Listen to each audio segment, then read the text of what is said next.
नमस्कार साथियों, स्वागत है आप सभी यूट्यूब चैनल पर। कैसे हो आप सभी।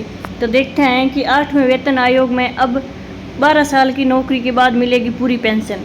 अब जाने सरकार का आगे क्या फैसला है, वो अपन इस वीडियो में आगे देखेंगे। तो पहले देखते हैं कि पहले 15 साल थी सरकार की नौकरी के बाद, अब 12 साल की नौकरी के बाद पूरी पेंशन मिलेगी।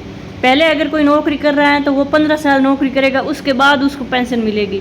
अब उसको 12 साल कर दिया है और इस बार उसको घटाकर 10 साल भी कर दिया है।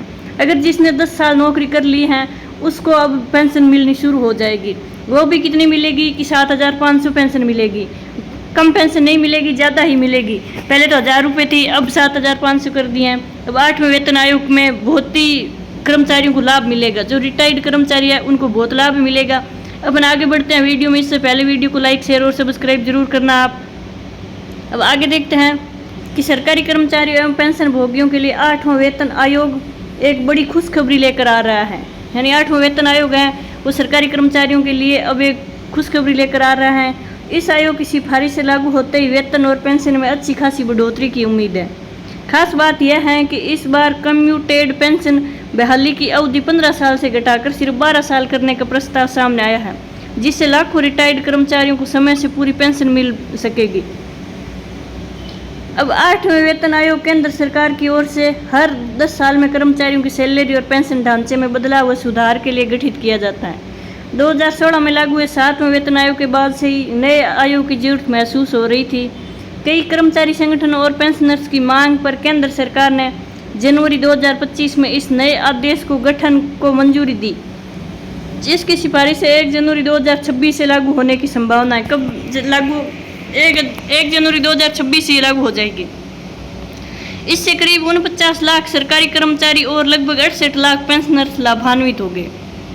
अब आगे देखते हैं कि 8वें वेतन आयोग में सबसे महत्वपूर्ण बात यह है कि कम्यूटेड पेंशन बहाली की अवधि घटाने की बात गंभीरता से आगे बढ़ी है। सामान्यतः जब कोई सरकारी कर्मचारी रिटायर होता है तो वह अपनी पेंशन का एक हिस्सा एक मुश्त राशि के रूप में ले सकता है, जिसे कम्यूटेड पेंशन कहा जाता है। इसके बदले उसकी मासिक पेंशन से तय रकम हर महीने काटी जाती है। अभी नियम यह है कि यह कटौती पूरे 15 साल तक होती है, यानी 15 साल बाद ही उस कर्मचारी को पूरी पेंशन मिलती है। अब कर्मचारियों की राष्ट्रीय प्रतिनिधि संस्था नेशनल काउंसिल ने सरकार के पास यह मांग रखी थी कि बहाली की अवधि 15 से घटाकर 12 साल की जाए। इसका सीधा फायदा यह होगा कि रिटायरमेंट के 12 साल बाद पेंशनर्स को पूरी पेंशन मिलने लगेगी। इससे रिटायर्ड कर्मचारियों को आर्थिक आत्मनिर्भरता मिलेगी, इलाज व पारिवारिक जिम्मेदारियां निभाने में आसानी होगी और उनका जीवन स्तर बेहतर होगा। अब वेतन, पेंशन और अलाउंस में कितनी बढ़ोतरी होगी वो देखते हैं कि 8वें वेतन आयोग के आने से फिटमेंट फैक्टर बढ़ाए जाने की संभावना ज़्यादा है। पिछले आयोग में 7वें में 2.57 था, जिससे न्यूनतम वेतन 18,000 तय हुआ।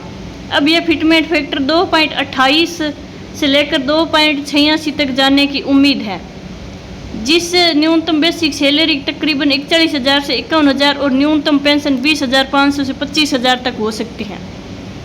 यह आयोग न सिर्फ बेसिक सैलरी बल्कि dearness allowance, house rent allowance, transport allowance जैसे सभी भत्तों के साथ साथ पेंशन स्ट्रक्चर में भी बदलाव करेगा।